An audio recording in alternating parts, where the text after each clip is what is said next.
On, and we are live. Hello there. Hi. Welcome to the Debt Free Guys community. This is something we have never done before. We are hosting a guest on our platform, Michael Cooksey. He was one of several people who went through the beta course for the credit card payoff course. And we're going to talk a little bit about his experience today. Those of you who are familiar, our course is going to go live, I guess technically tomorrow morning at 12:01 a.m. So we wanted to give a real life example of what that experience was like. So if you're considering joining us when that card opens tomorrow, you kind of know what to expect. So welcome, Michael. Thank you so much for being our guinea pig for our first video testimonial. Absolutely, it's my pleasure, and thank you for having me. Of course, absolutely. So just to give some context to our viewers, do you mind letting us know a little bit about yourself and who you are? Yeah, sure, no problem. I'm Michael, and I live in Dallas, Texas, where I grew up. I just relocated back to Dallas a couple of years ago from San Francisco. I work in the tech industry, and I have a dog named Hammy who's currently in my lap asleep. Very good, Hammy. And I came across the Queer Money Group and the course you were offering via social media, paying attention to money and finances has been something that's been on my mind as part of a holistic approach, I guess, to life for me. I was laid off from my last job in the tech industry in San Francisco. And it was a very stressful, very busy job. It involved lots of long hours, lots of pressure and anxiety.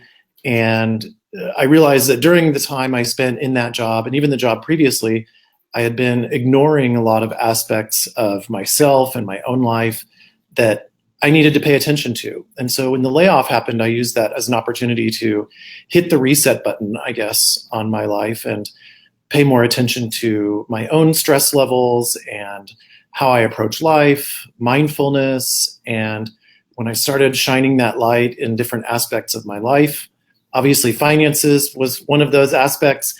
And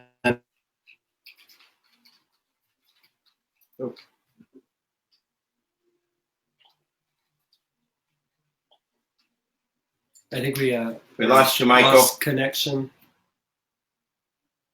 Our phone's off. My phone's not off. So it looks like we're having a little bit of a problem with Michael's connection. Hopefully he comes back to us here soon. Can you see if it's him or us?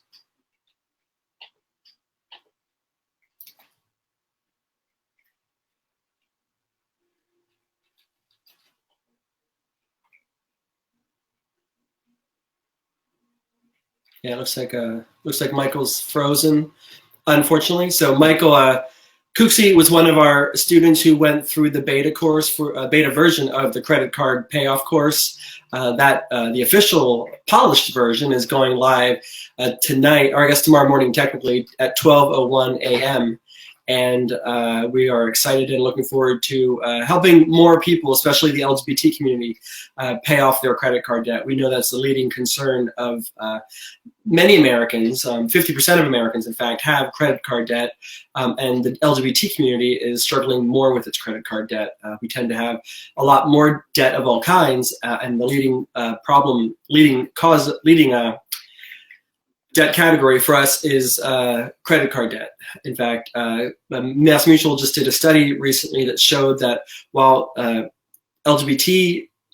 while straight families tend to have about $11,000 worth of credit card debt, LGBT families are pushing nearly $13,000. So there's a little bit of a disparity there. We also tend to struggle more with our income. So while those numbers might seem kind of close, when the concern that we have slightly lower income kind of makes that struggle a little, kind of enhances that even more. Michael was one of the students that went through our course, and what we're going to cover today is just some of his experience going through the course to give you a real life example of what that was like.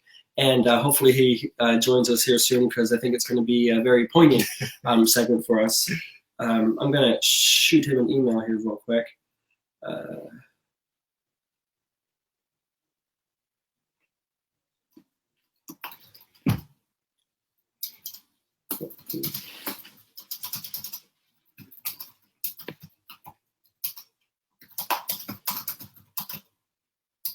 So while John's shooting him an email, some of you have asked, or we've actually heard from some people, why does our community need this so much, or why is it important? And just some of the sentiment we got from individuals who were taking the course, who were beta members in the course, as well as further research that John and I have done with business partners, is we're finding that that the effect of debt, whether it's student loan debt, credit card debt, mortgage debt, or other types of debt, the effect that that has on our mental health is staggering.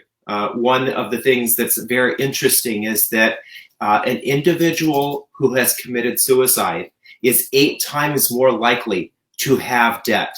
And typically that is not mortgage or student loan debt. Typically that's personal loans and credit card debt.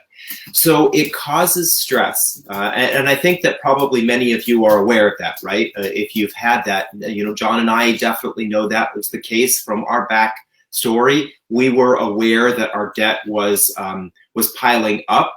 We held it in, we kept it to ourselves, and we then allowed other forms of our lives to kind of go out of balance because we were trying to hide that.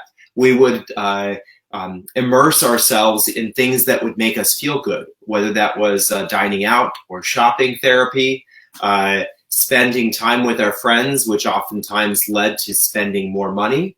And to a certain degree, it meant that we were ignoring our opportunities at work because we didn't want to think about how it was impacting us in work. And so that is one of the primary reasons why John and I have decided to focus on the LGBT community, is we know that our community has so many other things that cause us stress. We want to alleviate financial stress from from one of the many causes of stress in our lives. That allows us to give more time and energy back to helping our community, whether that is fighting for our rights, whether that is making more money so that we donate to those causes that we support, or it's just giving support back to those individuals that we know are doing something in our community. Definitely, they need that support, right? So that's one of the many reasons why we're doing this. Looks like his home internet went out. Oh no! Unfortunately, it looks like Michael is not gonna. I'm trying to, unfortunately, Michael's home internet went out for some reason. I'm trying to see whether or not we should continue and wait for him, or if looks like he's going to try to call in on the app version of his phone. So yeah. I've never done that before. So hopefully he's able to make it in. So which I think is interesting to kind of piggyback off of what David was saying. Prudential recently did a study in its 2018 financial wellness census. It also, while targeting the general population, it also segmented the population, and one of the segments was the LGBT community. And it found that not only does credit card, not only does debt or our financial situation does it cause us stress, but it also inhibits our ability to perform at work.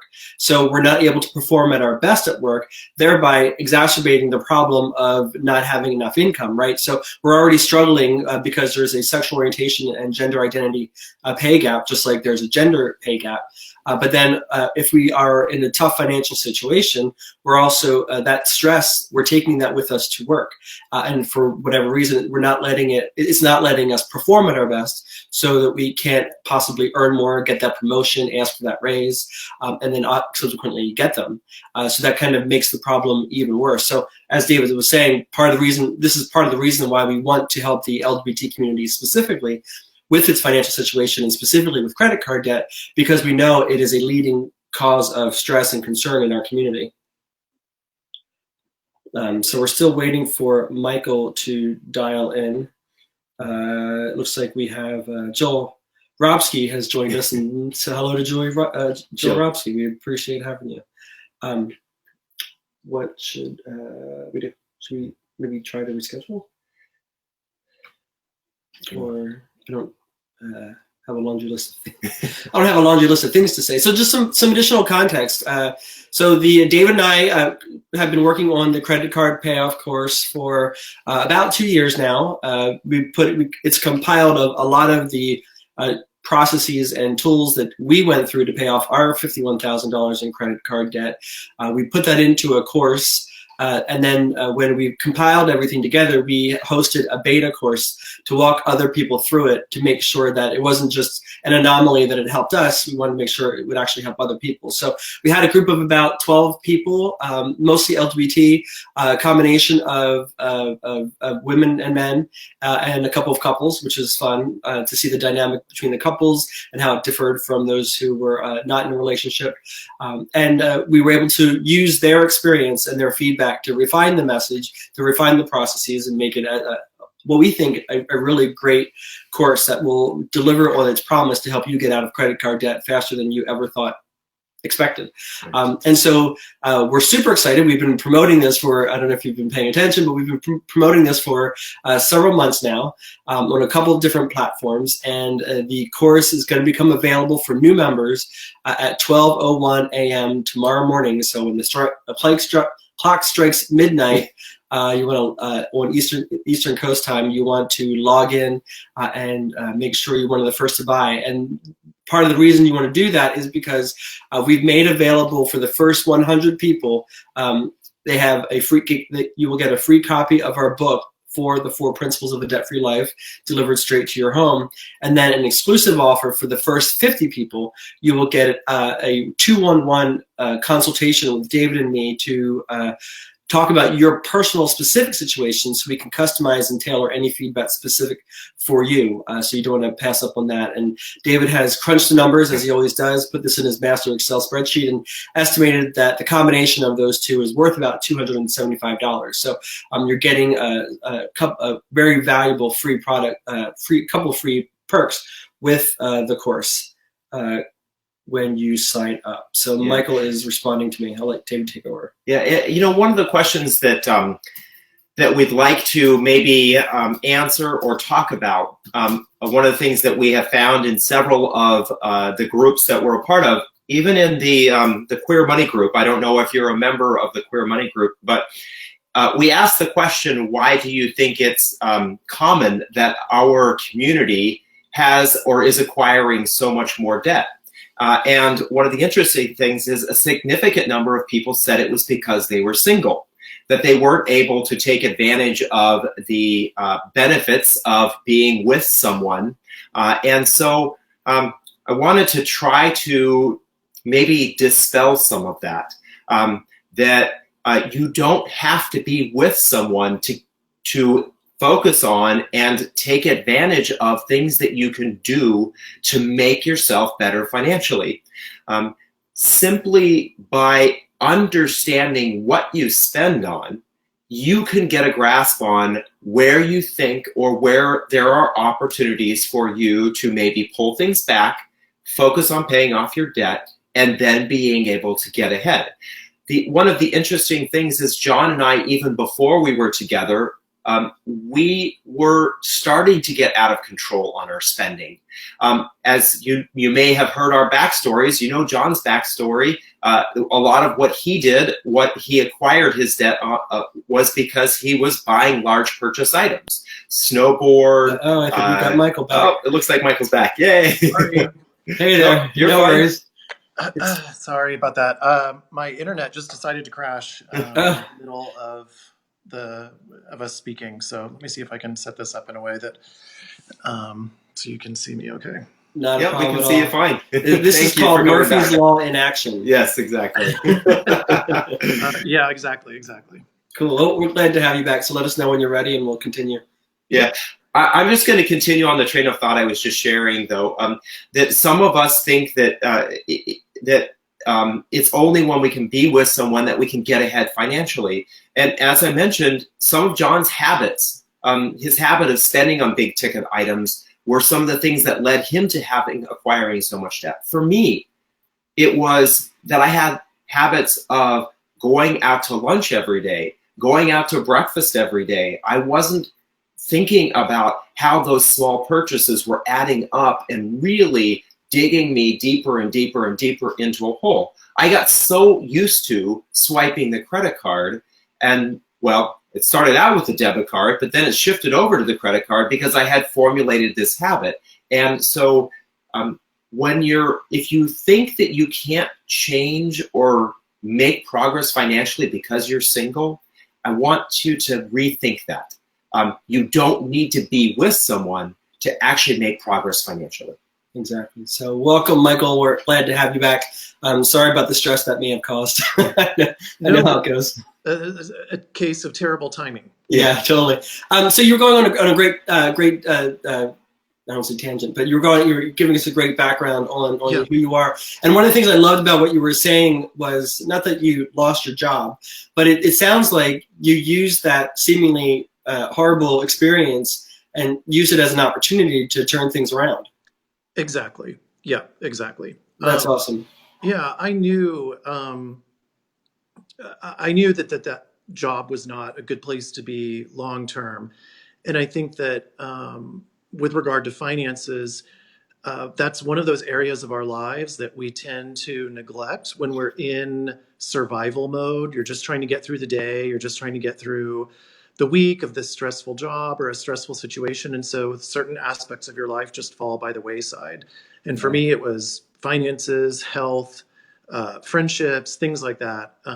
It was just a really toxic job environment. And so the layoffs were a blessing in a way, even though it was very stressful to go through. Sure. Like I was saying before, I used it as an opportunity to hit the reset button in those different areas of my life that I just mentioned. That's Health, awesome. finances, personal life, friendships, family, all of those things that I had told myself I'll make time for tomorrow or next month when things die down or when this project is over or whatever it was that was going on in my life at the time. Yeah.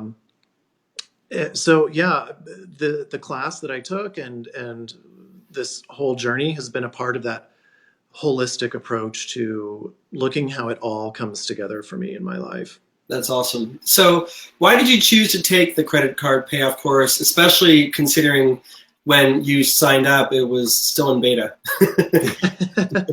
Well, it was the right class at the right time. And when I just tuned in again, just on the tail end of what you were both discussing, for me, it was very, very similar. I just gotten in this mindless habit of swiping whatever card I could reach for in my wallet, regardless of the size of the purchase. Maybe it was a sandwich, maybe it was gas. I don't know. It wasn't, I didn't have a ton of credit card debt, but I also was not spending extravagantly. It wasn't like I had a home full of wonderful things to show for my credit card debt. It was all, a dinner here and there, or like I said, gas or whatever, an Amazon purchase, nothing super exciting. Yeah, that makes a lot of sense. When I signed up for the class, I thought I've really got to get this under control, and I also need a different methodology, a different way of thinking, a different way of putting things under the microscope, so that I can change the behaviors. Because the debt wasn't necessarily the problem; the behavior behind the debt was the big problem. And so I got a lot from the class with regard to that aspect of spending. Great. So would you say that then the course delivered on your expectations? Yeah, absolutely. Absolutely. Awesome. It was extremely helpful. And I was not put off at all by the fact that it was in beta mode or anything like that. It sounded like a great topic. And as we discussed too, I think one of the things that was interesting for me is that the focus of your group is focusing on our community. And I think that our community has different, we take different things with us to our experiences. We have different sets of baggage. There's Hammy. I knew that was going to happen. Sorry. That's okay. So,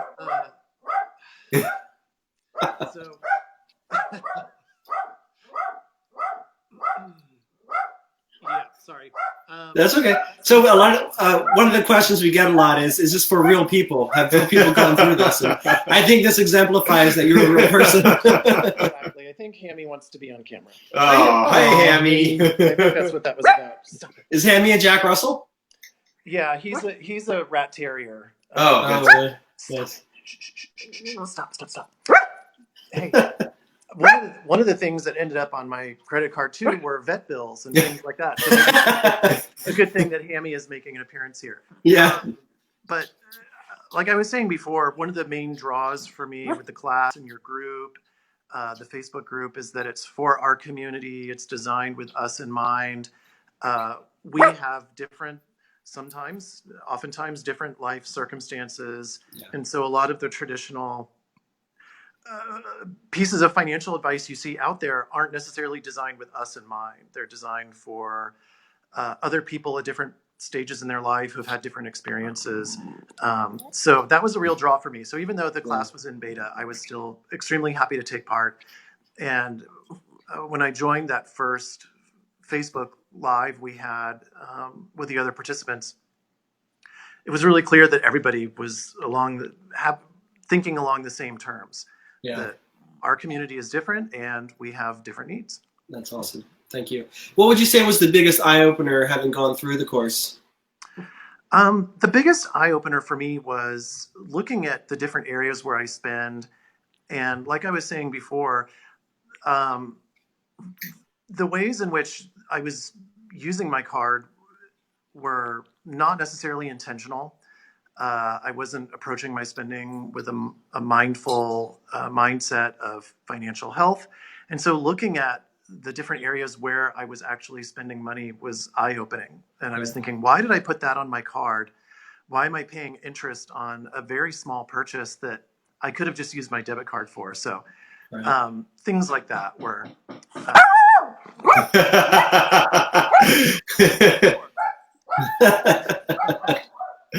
Sorry about that. That's okay. I apologize. That's okay. This never happens. The one time I decide to get online, this happens. All right. Maybe it's Publishers Clearinghouse. That could be. All of my financial problems are really going to go away now. Yeah. I do think it's interesting, Michael. One of the things that you brought up here is this lack of mindfulness when you're spending, and spending on your credit cards when you could have spent it on your debit cards, Exactly. which is two things that I did myself. I always had a balance in my checking account, and sometimes it was a nice balance, hundreds of dollars, but for some reason I still put $5, $10 purchases for lunch or breakfast on my credit card. Exactly. And I think there was this in the back of my mind. I needed this money as a cushion in case I needed it. Yeah. But then that meant that $5 bagel and coffee was going to end up costing me $6 this year, $7 next year. And I just kept letting it sit on there. So it's so easy in the world we live in today to just swipe. And exactly.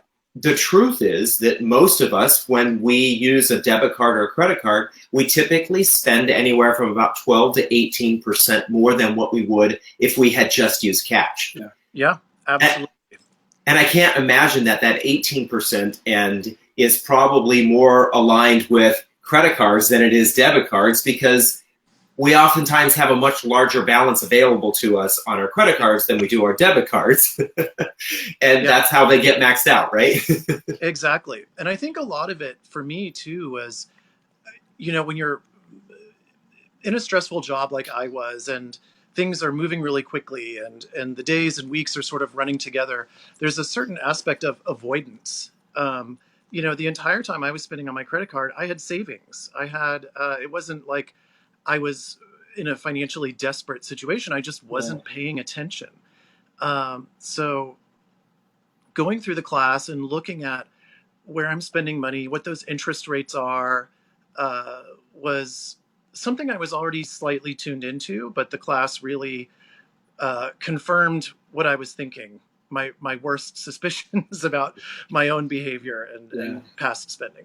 Right. Yeah. Well, we're glad to highlight that. And showed actually, what that does though is it shows an opportunity of where you can just rein your spending in certain areas. You don't have to dial everything back. You just dial back certain areas, and you can put that money towards your credit card debt. Yeah. Exactly. Well, and so often it's due to things like lifestyle creep, right? We we oftentimes get that 1.5%,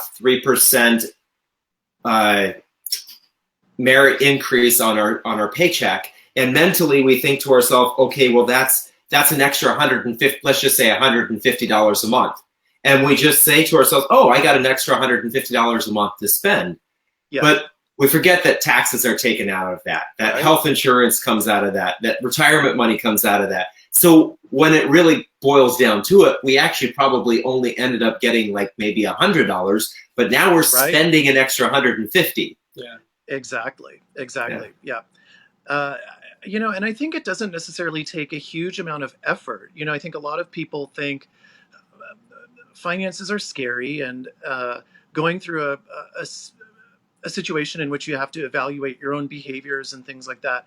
I think it might be scary for people. They think it's difficult. They think, I don't understand numbers. I don't understand how interest rates work and things like that. And one of the things that was interesting for me in the course materials is that it's really rather simple, and it's pretty easy, and it's easy to take what you learn and apply it to your daily spending habits.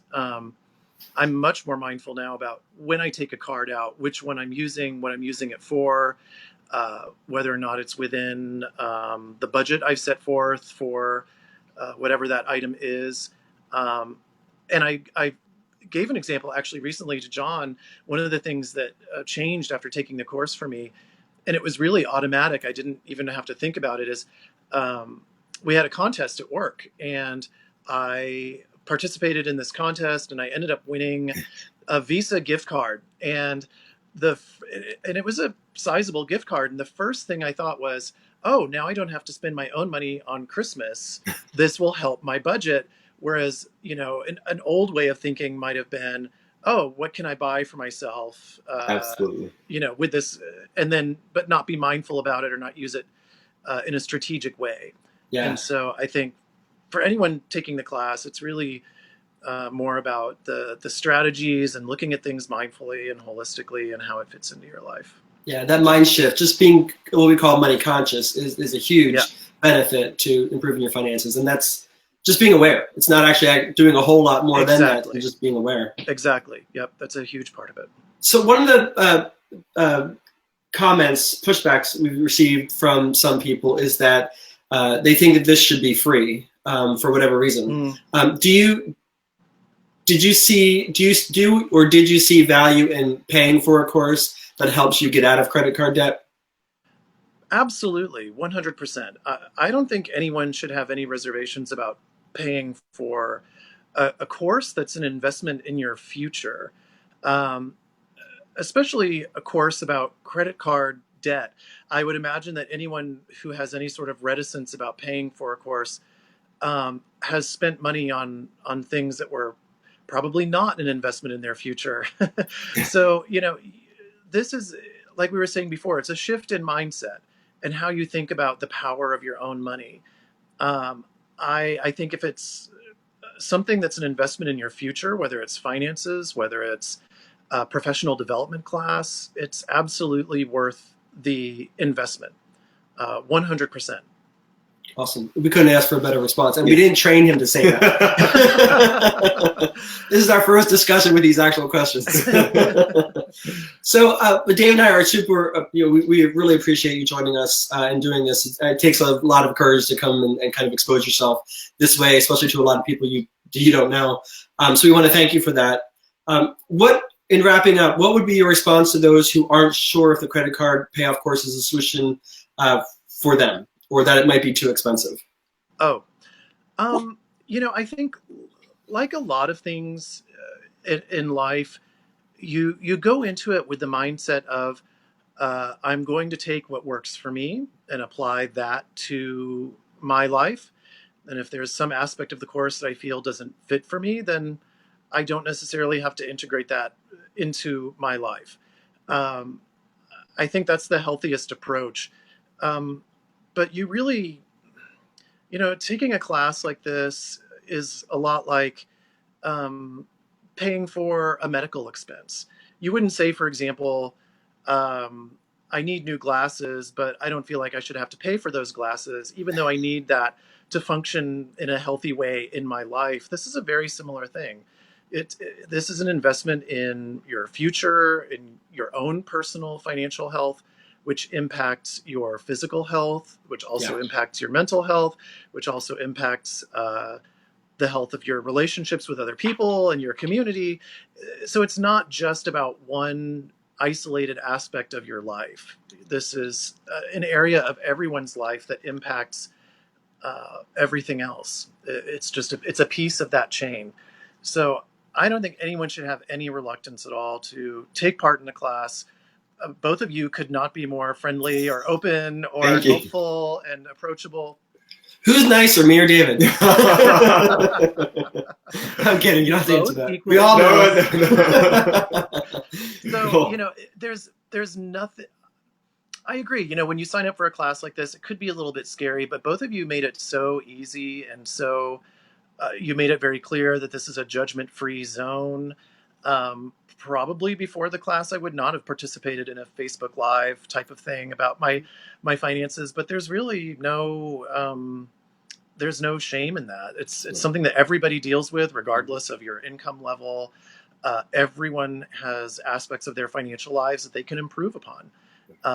I'm sure that there are people who have taken the course who were in worse shape than me and people who were in better shape than me. And I'm sure all of us took something valuable out of it that works for us. And I think everyone should absolutely take part, and also take part in the regular discussions on the Facebook page that go on. I love seeing everyone else's posts and discussions, because those are things that apply to me as well.